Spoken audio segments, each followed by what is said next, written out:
Bien-aimés frères et sœurs, vous connaîtrez la vérité et la vérité vous affranchira. Ça, c'est pas moi qui le dis, c'est la Bible qui le dit.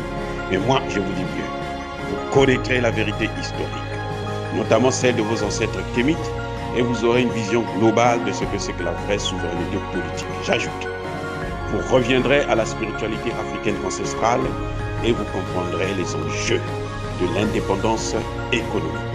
Et pour terminer, vous accepterez votre identité culturelle kémite et vous obtiendrez deux choses. La première, c'est la paix. La seconde, c'est le développement, à une condition. L'unité de toute l'Afrique noire, l'unité de tous les Noirs du monde entier. Hotep à tous, bienvenue sur la chaîne des panafricanistes par essence, par conviction et par excellence. Celle des citoyens kémites par nécessité et obligation de combat. Nous sommes une chaîne qui n'est guidée que par nos ancêtres et rien que par les ancêtres qui appartiennent à l'égrégore du monde noir. Par conséquent, nous ne croyons en aucun Dieu venu de l'étranger. Toutefois, cette vidéo n'est aucunement destinée à inciter à la haine ou à la violence, car nous menons un combat qui est d'abord et avant tout spirituel, intellectuel et démocratique. Ensuite, il est politique, géopolitique et géostratégique. Contre l'impérialisme, le colonialisme, le néocolonialisme et l'endocolona, qui sont tous qualifiés de crimes contre l'humanité. Nous menons ce combat sur la base du principe fondamental que nous avons hérité de nos ancêtres kémites, qui est celui de la Mahat, c'est-à-dire solidarité, vérité et justice. Vous êtes donc en droit de connaître la vérité et nous avons l'obligation de dire la vérité, rien que la vérité, afin que justice soit rendue au continent africain. Et ça, c'est notre modeste contribution dans cette noble lutte en faveur de la souveraineté, la dignité, la solidarité et l'unité africaine. C'est exactement ça que nous appelons le panafricanisme. Bien-aimés frères et sœurs, nous avons vu le 10 août dernier, la CEDEAO décidé de mettre en place, de créer en quelque sorte une force anti-putsch à la demande de Emmanuel Macron et de ses partenaires monstres. Mais nous voyons que, en fait, l'Afrique n'est pas attaquée seulement par l'Occident. Ou plutôt, l'Occident ne passe pas seulement par le Nigeria, Côte d'Ivoire et autres pour nous attaquer. L'Occident est passé aussi par la Tunisie pour nous attaquer. Ce que vous avez vu en Tunisie, ou ce que vous voyez encore en Tunisie, où le président Saïd peut se permettre de prendre des Noirs, des frères africains, et puis aller les jeter dans le désert, et ils vont mourir de faim et de soif, ce qu'on n'a jamais vu dans l'histoire de l'humanité. Il le fait pour qui et à cause de qui? Et qui est derrière Saïd? Parce que nous attaquons Saïd, oui. Il n'a pas le droit d'accepter une mission qui lui est confiée par des étrangers pour tuer ses voisins, ses frères, ses sœurs, ses cousins. Hein? C'est vrai, c'est un pays arabe, nous sommes des Noirs, mais il n'a pas le droit, parce que nous appartenons tous au même continent qui est l'Afrique. Et nous voulons créer les États-Unis d'Afrique. Ça veut dire que c'est tous les pays arabes et noirs qui devraient faire partie de cette grande communauté. Mais lui, il le fait, c'est pourquoi? Et c'est ça que les gens ne comprennent pas. Les gens, peut-être pas qu'ils ne comprennent pas, mais ne le disent pas assez souvent. En fait, le Saïd, là, il est en train de faire exactement ce que Tinubu, Gbagbo, Macky Sall, Patrice Talon sont en train de faire du côté du Niger. Ou sont en train de vouloir faire du côté du Niger. Ils ont commencé à faire puisqu'ils ont pris des sanctions aussi illégales et qui n'ont ni tête ni queue. Bref, vous voyez, le problème de l'Afrique, c'est celui-là. On est toujours manipulable par les mêmes qui nous ont fait souffrir. Ceux qui nous retardent, ceux qui nous empêchent de nous développer. Et ils utilisent toujours les nôtres pour nous faire du mal. C'est-à-dire que eux-mêmes, ils ne viennent plus sur place pour nous détruire, mais ils envoient des gens qui sont nos frères, nos sœurs, nos cousins, nos cousines, ainsi de suite, nos voisins immédiats, directs, pour venir nous faire du mal. Monsieur Saïd agit de la sorte Parce que l'Union européenne lui a demandé, lui a confié la mission d'arrêter l'immigration qui passe par la Tunisie. Parce qu'aujourd'hui, beaucoup d'immigrés passaient maintenant par la Tunisie pour joindre les côtes européennes.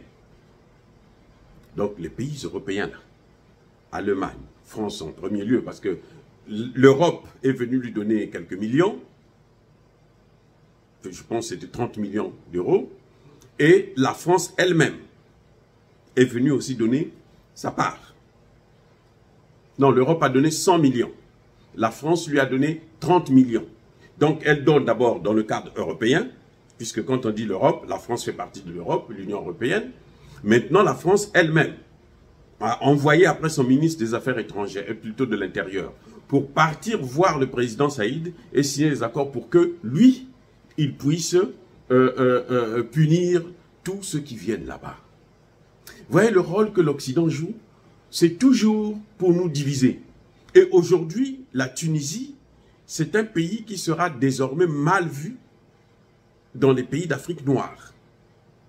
La Tunisie, là, elle n'aura plus le respect qu'elle avait toujours reçu de nos pays, parce que nous ne pouvons pas tolérer que quelqu'un qui est avec nous, qui fait partie de la même équipe que nous, qui est dans la même maison que nous, la maison Afrique, et qui va comploter avec le voisin d'à côté, lointain d'ailleurs, puisqu'il y a quand même la mer qui nous sépare, il va voir le voisin d'ailleurs pour lui demander de nous torturer. Parce qu'on lui a donné un peu d'argent. Et l'argent qu'on lui a donné là, ça ne peut même pas servir pour développer le pays. Ça ne peut même pas permettre de boucler le budget annuel. C'est juste de l'argent, bon, certainement qu'ils vont mettre dans leur poche, comme d'habitude, puisque l'argent sale, on ne peut rien faire avec. Un bien mal acquis en Afrique, on le dit toujours, ne profite jamais. Donc, vous voyez, ce qui se passe au Niger, entre le Nigeria et le Niger, entre la Côte d'Ivoire et le Niger, c'est du déjà vu. C'est la technique occidentale des Français, notamment, et de leurs partenaires européens et de l'OTAN, de toujours nous diviser, nous mettre en conflit, pour que nous puissions jamais nous concentrer sur les problèmes du développement. Regardez, il y a le sommet des BRICS qui aura lieu dans quelques jours, hein, dans une semaine ou deux, et nous, on est là à se concentrer sur comment il faut faire pour protéger le Niger, pour éviter que le Niger puisse aller en guerre, pour éviter que ceci ou cela. Alors que notre problème, c'est aujourd'hui se focaliser pour cette grande réunion où on a beaucoup à attendre, notamment la création d'une monnaie africaine. Donc, vous voyez, ce qu'ils sont en train de faire, c'est nous divertir. Le Nigeria nous divertit, la Côte d'Ivoire nous divertit, le Sénégal et le Bénin font partie de ceux-là qui nous divertissent au profit des Occidentaux, pour qu'on se détourne du grand sommet des BRICS qui est en train d'arriver, où pratiquement l'ensemble des pays africains a été invité, y compris le Niger. Vous voyez, c'est un problème avec les Occidentaux. Ils sont viscéralement méchants. Que ce soit les États-Unis, que ce soit la France, ça c'est leur objectif. Ce que vous êtes en train de voir là, c'est nous déplacer, nous faire penser à autre chose, nous concentrer seulement sur la sécurité, alors que nous avons des problèmes économiques. Parce que tant qu'on ne règle pas les problèmes économiques, la sécurité, elle sera difficile à l'obtenir à 100%. Parce que tout est lié. Les guerres que vous voyez là sont d'abord économiques. La guerre que vous voyez en Ukraine, c'est les Américains ont beaucoup investi en Ukraine. Les terres ukrainiennes, là, appartiennent maintenant aux Américains. C'est pour ça que vous voyez qu'ils font les guerres, là. Ce n'est pas gratuit. Ce n'est pas pour rien. Donc maintenant, nous, on nous dit, vous devez vous concentrer seulement sur la sécurité. Et ce sont eux qui nous amènent des terroristes. Allez, battez-vous. Allez, faites... et on laisse passer des opportunités. Il faut que les Africains comprennent. Il faut que le Niger comprenne. Le Niger a été invité aussi, j'en suis sûr. Elle doit envoyer ils ont maintenant un gouvernement, ils doivent envoyer un représentant pour aller discuter là-bas. Ne vous occupez pas de la CEDEAO qui n'a rien à faire et qui n'avance pas. Je vous ai dit tout à l'heure, dans une autre de mes vidéos, que le Nigeria est un pays riche, certes, mais c'est un pays pauvre, puisque 60% de sa population vit sous le seuil de la pauvreté. Voilà. Donc, ils sont en train de nous divertir pour qu'on ne puisse pas regarder ce qui est en train de venir avec les BRICS. La possibilité d'une nouvelle monnaie qui nous permettra de nous éloigner de l'euro, pour nous, le CFA surtout, d'abord et avant tout, de jeter ce chiffon de papier, et puis nous éloigner même du dollar. Dire cela, c'est inciter à la haine ou à la violence. Yaba Kolerve, Yamalembe. Encore une fois de plus, bien-aimés frères et sœurs, soyez bénis, abondamment bénis. Je persiste et je signe, par le Dieu des Kémites et par nos ancêtres angélisés. Mais que tous ceux qui persécutent le continent africain le pillent et le déstabilisent, qu'ils soient noirs, blancs, chinois, arabes, indiens, qui qu'ils soient punis, foudroyés, neutralisés, effacés, écrasés par ce Dieu des Kémites et par nos ancêtres angélisés. Vive l'Afrique éternelle. J'ai dit et j'assume.